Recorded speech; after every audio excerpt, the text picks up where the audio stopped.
wasn't this a better road trip than the last one? Get ready to fly. Flight 527 ready for departure.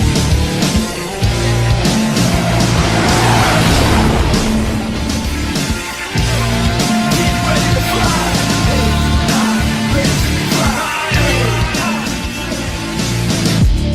Good morning, afternoon, and evening, ladies and gentlemen. My name is Zachary Nolan. Welcome back. The Jets win 4-2 over the Chicago Blackhawks in a game that was a little more stressful than it needed to be on paper. However, given recent events, it was the perfect amount of intensity and competitiveness from this Winnipeg Jets team. I was very thoroughly impressed with them. Basically, the second period onward, they looked great. But let's talk about the first period. The first period is easily the weakest period of this game for the Winnipeg Jets and Connor Hellebuyck as a whole. I didn't love the 2 goals that Connor Hellebuyck gave up tonight.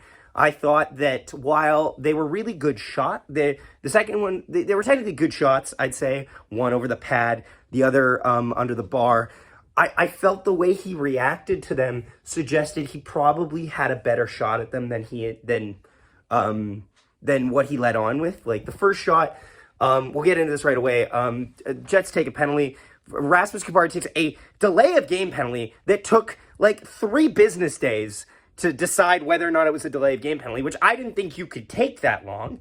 That's a bit of a problem. You can't, either way, whether it is or it isn't, you shouldn't have to sit around for 3 minutes. At what point when you're talking does the conversation become redundant and repetitive? Like, did you see it? Did you see it? No. Did you see it? No. Did you see it? No. I didn't see it. There, you're done. You're done. Say you didn't see it or say you did see it. Don't play around for that long, you know?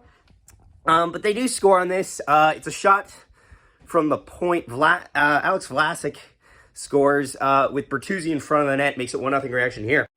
So this is not a great start. Vlasic scores on a good screen, I think, here by Bertuzzi. This kind of goes through Hellebuyck, though. There's 2 sounds here. It's one hitting Hellebuyck and one going and one hitting the back of the net.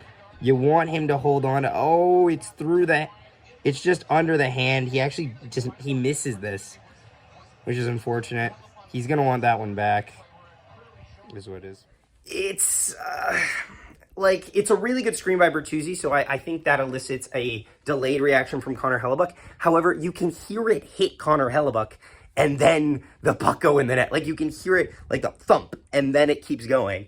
So, it's tough. It's tough. And it's a good shot in terms of height. It's just over the pad. But in terms of the other axis there, it still is in the range where he can get it. It's right around here. He can get that. And he makes an impression like he really wishes he did. That was the first shot of the game, which was not a great start, nonetheless. Some back and forth afterwards, and then just like in the game against the Sabres, the Jets get on the board thanks to Gabriel Velarde on a deflection from a point shot, from Logan Stanley's point shot, to make it 1-1 reaction here. Gabe Velarde, 2 straight games with the goal for your Winnipeg Jets, a deflection in front of the net, and your Winnipeg Jets have tied the game. Who shoots this? Logan Stanley shot deflected? Sure, why not?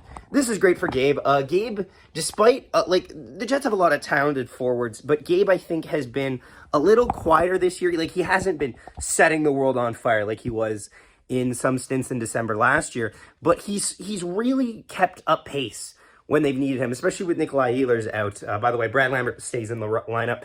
No other lineup changes as of note, which is interesting on the back end, but we'll get into that as it goes along.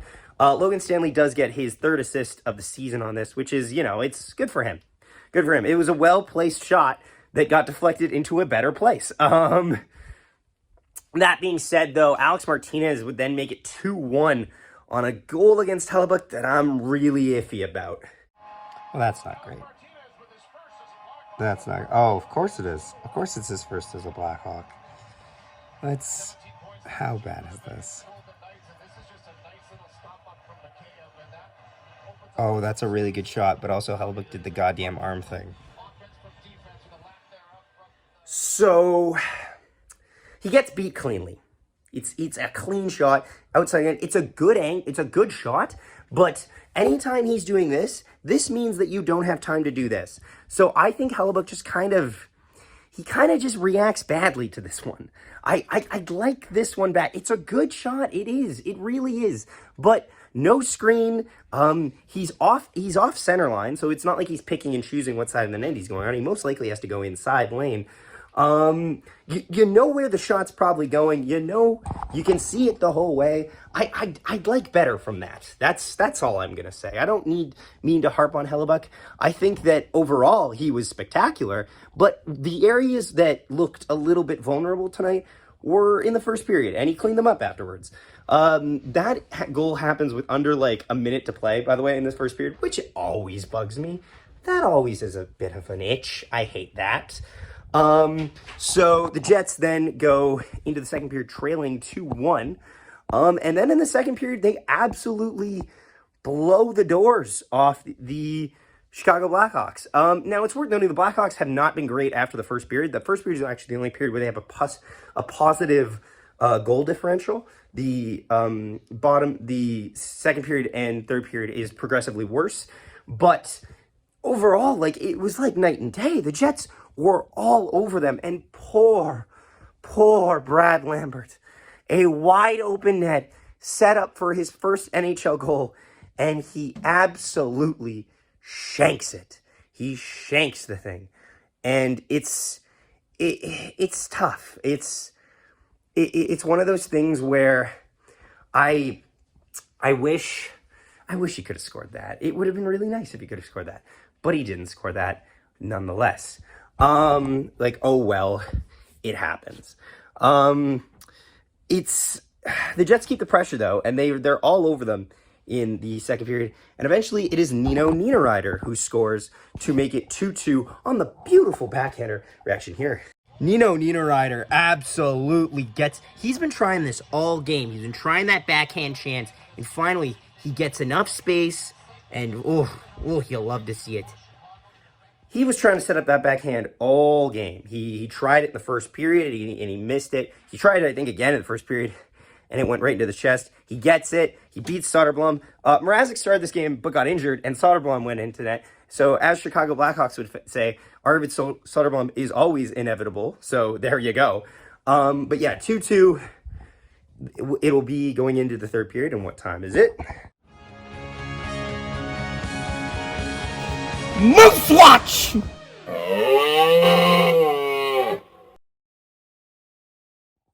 The Moose are bad. The Moose are really bad. Like, you remember when I said this will be an interesting year for the Manitoba Moose? That might have been just like publicity talking and saying this is not a good year for the Manitoba Moose. They look dreadful, honestly. And it's one of those things where it's hard to find bright spots. Chaz Lucius is back, though. And honestly, it's tough. Like, he has a really good game. They score twice.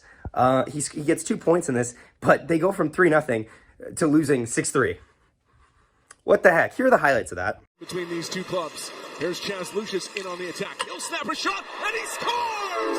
Chaz Lucius, his first goal in over a year, and the Moose have a 1-0 lead. Moose will win the draw. Here's a long shot, tipped in front, they score! Parker Ford, a deflection in front, and the Moose have a 2-0 lead on 2 shots on goal. Jared Anderson-Dolan, he'll try a long shot, they score! Jared Anderson-Dolan, his first as a Moose, and it's 3-0 Manitoba. Also on the topic, Kieran Walton looks great with the Sudbury Wolves, and that's about it in terms of real fun stuff. Braden Yeager's just lighting it up as usual. It's moving along well. The prospects are moving along well. Divvy looks great in the ECHL. The Moose don't look great, but nonetheless, here you go. So that was Moose Watch. We go to the third period, and the Jets finally break through. After trailing twice in this game, they break through with Mark Scheifele on the doorstep to score to make it 3-2 reaction here. Mark Scheifele and your Winnipeg Jets have taken a 3-2 lead. Scheif on the spot, as Dan Robertson would say. It's a great play, shot on net, off the pad. Right there is Mark Scheifele, and the Jets have their first lead of the night. This is true. This is very true. And then it's just a slog, honestly. The Jets keep working them the entire third period. There's a couple good looks, honestly. A couple guys had really good chances. Morgan Barron had a good chance in this game. A couple guys had really good opportunities. They don't cash in on them, but again, they got enough done. And eventually, it's Mason Appleton on the empty netter to put this game away to make a 4-2 reaction here. Yes! Yes! Yes! I will go get my credit card. Yes! And yeah, the Jets will take this 2-game win streak back home, I believe, where I think their next game is against the Blue Jackets, actually, at home, which should be an interesting matchup. I think the Jets should control that pretty well, but you never know. We might have an Eric Comrie game on our hands. Don't be surprised.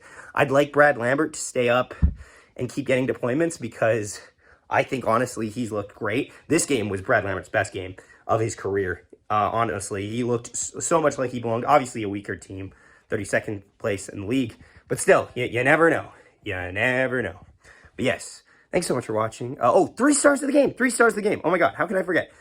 3 stars of the game. First star is going to go to Mark Scheifele, game winner. Second star is going to go to Gabriel Velarde. And third star is going to go to Bradley Lambert because he looked great. Nino Niederreiter gets the honorable mention. Thanks so much for watching, and we will see you next time when your Jets host the Columbus Blue Jackets. Nikolai Ehlers chips it through, gets around, and he shoots and scores!